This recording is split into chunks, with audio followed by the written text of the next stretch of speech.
তো WhatsApp guys, welcome to my new blog video. আজকে যাচ্ছি জাফরপুরে, সেখানে মিনিবার ফুটবল টুর্নামেন্টের ফাইনাল আজকে। তো খাসি কাপ টুর্নামেন্ট এটা ছিল। তো এখানে আমরা সবাই ড্রেস আপ করে নিচ্ছি, আর একটু পরেই খেলাটি শুরু হয়ে যাবে। তো একটু পরেই খেলাটি শুরু হয়ে গেল।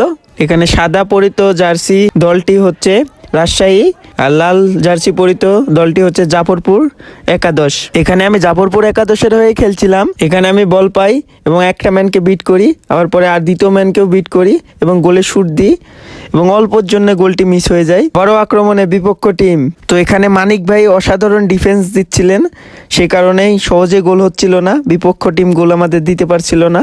পরে এমএসটি টাইব্রেকারে যাই এবং 2-1 গোলে আমরা জিতে যাই, জাফরপুর একাদশ। তো এখানে ভিডিওটি শেষ। ভিডিওটি ভালো লাগলে লাইক, কমেন্ট, শেয়ার এবং পরবর্তী ভিডিওটি পাওয়ার জন্য পেজটি ফলো করে দিবেন।